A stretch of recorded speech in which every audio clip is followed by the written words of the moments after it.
जय Hind defence lovers. आज की टॉप हेडलाइंस कुछ इस प्रकार है। अब चीन एलएसी के मुद्दों के लिए भारत के साथ मिलकर करना चाहता है काम। भारतीय रक्षा मंत्रालय ने इंडियन आर्म फोर्सेस के लिए 120 प्रलय मिसाइल्स की खरीद को दी मंजूरी। आर्मी और बीएसएफ ने कंडक्ट करी जॉइंट एक्सरसाइज।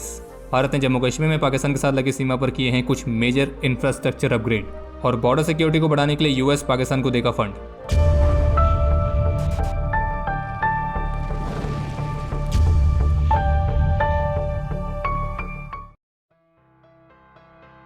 भारत के साथ चीन के रिश्तों को लेकर चीन के विदेश मंत्री की तरफ से एक स्टेटमेंट देखने को मिली है और जिसमें उनका यह कहना था कि संबंधों के स्थिर और मजबूत विकास के माध्यम से चीन भारत के साथ काम करने के लिए तैयार है। उनका यह भी कहना था कि चीन और भारत ने डिप्लोमेटिक और मिलिट्री टू मिलिट्री चैनल्स के माध्यम से कम्युनिकेशन को मेंटेन करके रखा हुआ है और दोनों देश सीमावर्ती क्षेत्रों में स्थिरता बनाए रखने के लिए प्रतिबद्ध हैं और हम चीन भारत संबंधों के स्थिर और मजबूत विकास की दिशा में भारत के साथ काम करने के लिए तैयार हैं। और चीन के विदेश मंत्री की जो ये स्टेटमेंट है ये 9 दिसंबर वाले तवांग क्लैश के बाद आई है। लेकिन ये बात हर कोई जानता है कि चीन के विदेश मंत्री की तरफ से जो ये बातें कही गई हैं तो असल में इनके कोई मायने है ही नहीं, क्योंकि जहाँ एक तरफ चाइना की कम्युनिस्ट गवर्नमेंट इस तरह की स्टेटमेंट देती है वहीं दूसरी तरफ वही कम्युनिस्ट गवर्नमेंट एलएसी पर घुसपैठ के प्रयास में लगी रहती है। और बाकी द संडे गार्डियन की एक रिपोर्ट में सैन्य रणनीतिकारों के हवाले से बताया गया है कि 9 दिसंबर को अरुणाचल प्रदेश के तवांग में जो ये घटना हुई तो वो कुछ भी सामान्य घटना से बाहर नहीं थी और ये उन इंटेलिजेंस रिपोर्ट्स के अनुरूप थी जो कि आर्मी के पास थी।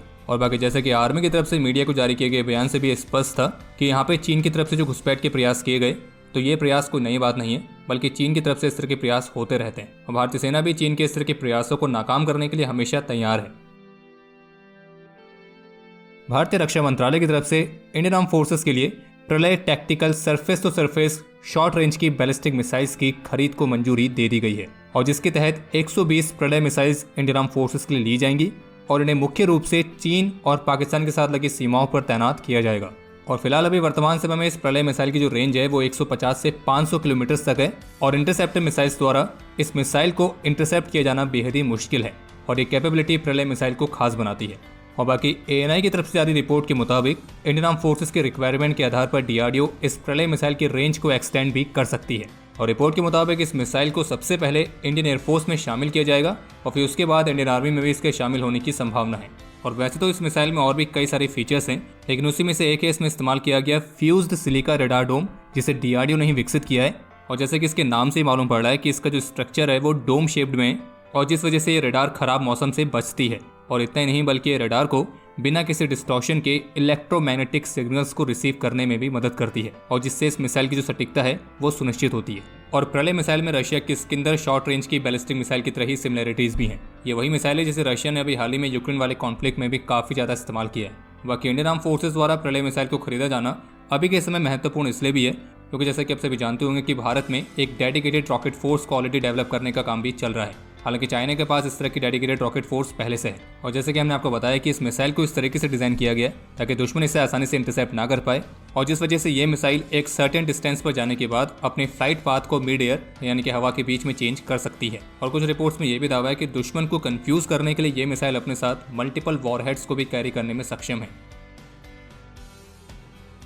गुजरात के कच्छ में बीएसएफ के साथ इंडियन आर्मी ने टुगेदर वी विल के मोटो के साथ सक्सेसफुली एक जॉइंट टैक्टिकल एक्सरसाइज को कंडक्ट किया है और इस एक्सरसाइज का नाम था रण रक्षा। और इस दौरान वॉर फाइटिंग में स्ट्रेटेजिक कोऑर्डिनेशन, सिनर्जी, इंटीग्रेशन और जॉइंट मैनशिप को इन्हेंस किया गया है। इसके अलावा कल 24 दिसंबर को इंडियन आर्मी ने बीएसएफ के साथ सीमा सहयोग कोलैबोरेटिव एक्सरसाइज भी कंडक्ट करी थी जिसमें दोनों फोर्सेस के बीच आपसी तालमेल को बढ़ाने के लिए लेटेस्ट टेक्नोलॉजीज के साथ रिगरस बैटल ड्रिल्स भी कंडक्ट की गई थी। और जबकि इसके अलावा भी हाल ही में स्पेशल फोर्सेस ट्रेनिंग स्कूल में अपाचे अटैक हेलीकॉप्टर्स के साथ टारगेट एंगेजमेंट डेजिग्नेशन प्रैक्टिस भी कंडक्ट की गई थी। बाकी इसके अलावा एक अपडेट यह है कि कल जम्मू कश्मीर के उरी सेक्टर से जो इंडियन आर्मी और जम्मू कश्मीर पुलिस के एक जॉइंट ऑपरेशन में भारी मात्रा में आर्म्स एंड एम्यूनिशंस को रिकवर किया गया था। तो उनकी रिकवरी के साथ मीडिया के साथ बात करते हुए आर्मी ऑफिशियल की तरफ से कहा गया है कि कश्मीर वैली में आतंकियों की संख्या और वॉर लाइक स्टोर्स की अवेलेबिलिटी अपने ऑल टाइम लो पर है और इसलिए कश्मीर में स्थिति लगभग सामान्य हो रखी है। और इसलिए दूसरी साइड यानी कि हमारे निकम्मे पड़ोसी की तरफ तो वहाँ से या तो आतंकियों की घुसपैठ कराने या फिर वॉर लाइक स्टोर्स की स्मगलिंग को लेकर काफ़ी ज़्यादा डेस्परेशन देखने को मिला है। और जो हथियार रिकवर किए गए तो उनका जिक्र करते हुए आर्मी ऑफिशियल का कहना था कि सुरक्षा बलों को नियमित रूप से इस तरह की रिपोर्ट मिलती रहती है और क्या ये आतंकियों या फिर स्मगलर्स द्वारा वॉर लाइक स्टोर्स को प्राप्त करने का प्रयास था ये नहीं कहा जा सकता है। और बाकी उनका ये भी कहना था कि हम लीड्स को फॉलो कर रहे हैं और कुछ ऐसी डिटेल्स हैं जो फिलहाल अभी शेयर नहीं की जा सकती हैं। लेकिन हाँ लॉन्च पैड्स के करीब मूवमेंट को नोट किया गया है और संभवतः ये हो सकता है कि आतंकी घबरा गए और वे अपने पीछे वॉर लाइक स्टोर्स को पीछे छोड़कर दूसरी तरफ भाग गए। और उनको ये भी कहना था कि रामपुर सेक्टर के हथलंका क्षेत्र में आतंकियों द्वारा घुसपैठ की कोशिशें और वॉर लाइक स्टोर्स को डंप करने के बारे में 2 सप्ताह की अवधि में मल्टीपल इंटेलिजेंस एजेंसी से मिले इनपुट्स के आधार पर एलओसी के साथ फोर्टनाइट तक मल्टीपल एम्बुशेस और सर्च ऑपरेशन चलाए गए हैं। और जिस सेक्टर से कल आर्म्स एंड एम्यूनिशन रिकवर किए गए तो इस सेक्टर में इस साल एलओसी के साथ करीब 6 से 8 ऑपरेशंस लॉन्च किए गए, जिनमें करीब 14 AK राइफल्स, 20 पिस्टल्स, एक M16 rifle, 76 hand grenades, 1226 AK के राउंड्स, 484 9mm के राउंड्स, 15 किलोग्राम तक के ड्रग्स और करीब 10 और सस्पिशियस नार्कोटिक पैकेट्स रिकवर किए गए हैं। और हाँ, बाकी अगर आपके मन में ये सवाल आता है कि आर्मी जिन हथियारों को जब्त करती है तो फिर उन हथियारों के साथ क्या किया जाता है, तो अगर आपको इस सवाल का जवाब जानना है तो इस पर ऑलरेडी हमने एक वीडियो पहले बनाई थी, आप उसके माध्यम से जानकारी हासिल कर सकते हैं। लिंक आपको वीडियो के डिस्क्रिप्शन में मिल जाएगा।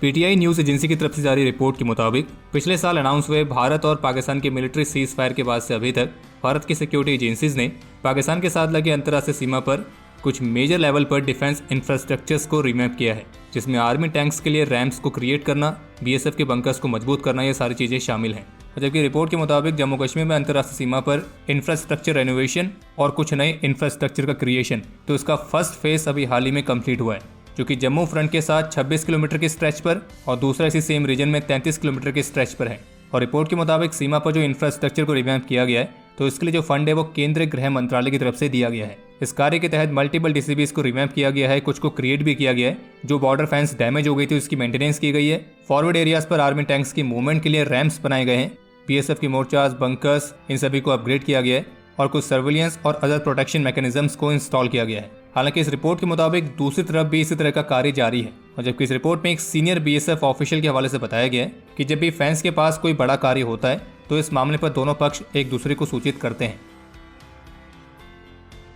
रशिया के राष्ट्रपति व्लादिमीर पुतिन की तरफ से कहा गया कि वेस्ट का उद्देश्य है रशिया को अलग अलग टुकड़ों में बांटना, लेकिन इसी के साथ फिर रशियन प्रेसिडेंट ने यह भी कहा है कि वे 100% कॉन्फिडेंट हैं कि उनकी फोर्सेस पेंटागन के सबसे एडवांस एयर डिफेंस सिस्टम को डिस्ट्रॉय कर सकती है, जिन्हें यूएस प्रेसिडेंट ने यूक्रेन के लिए भेजने का वादा किया है। और रशियन राष्ट्रपति के मुताबिक यूक्रेन में उनके ऑफेंसिव एक्शन का उद्देश्य है रशिया के लोगों को एक करना, क्योंकि अपने हिस्टोरिकल रशिया वाले कॉन्सेप्ट के साथ रशियन राष्ट्रपति ये कहते हैं कि यूक्रेन और रशिया के लोग एक ही हैं। बाकी इसके अलावा एक अपडेट यह है जिसमें पाकिस्तान के विदेश मंत्री की तरफ से कहा गया है कि अफगानिस्तान की तरफ से होने वाले क्रॉस बॉर्डर अटैक्स को प्रिवेंट करने के लिए अमेरिका पाकिस्तान की बॉर्डर सिक्योरिटी को इन्हेंस करने के उद्देश्य के साथ उन्हें फंड्स प्रोवाइड करने की इच्छा रखता है। लेकिन सवाल तो ये उठता है कि अगर यूएस पाकिस्तान को फंड दे भी दे तो भी क्या पाकिस्तान की आर्मी अफगानिस्तान से होने वाले हमलों को प्रिवेंट करने में सक्षम है? क्योंकि फिलहाल अभी जिस तरह की रिपोर्ट्स आ रही हैं उससे देखकर तो नहीं लगता है। और बाकी यूएस से मिलने वाले फंड्स पाकिस्तान कहाँ और किसके खिलाफ इस्तेमाल करेगा, तो उसमें भी कुछ ज़्यादा सोचने की जरूरत है नहीं। बाकी इस पर आपके जो भी विचार हैं आप उसे कमेंट सेक्शन में शेयर कर सकते हैं।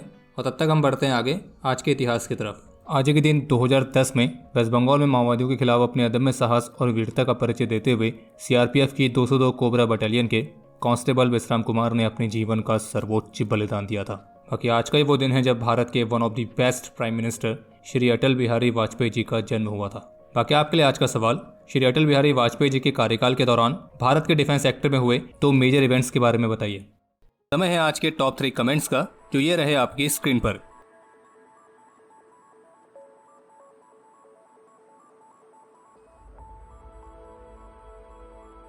आज के इस एपिसोड के लिए इतना ही। उम्मीद है आपको एपिसोड पसंद आया होगा। अगर पसंद आए तो वीडियो को लाइक कीजिए, शेयर कीजिए और बाकी हमारे मर्चेंडाइज के नए डिजाइन्स को चेकआउट करना ना भूलें, जिसका लिंक आपको वीडियो के डिस्क्रिप्शन में मिल जाएगा। और बाकी अगर आपने चैनल को सब्सक्राइब नहीं किया है तो चैनल को भी सब्सक्राइब जरूर करें।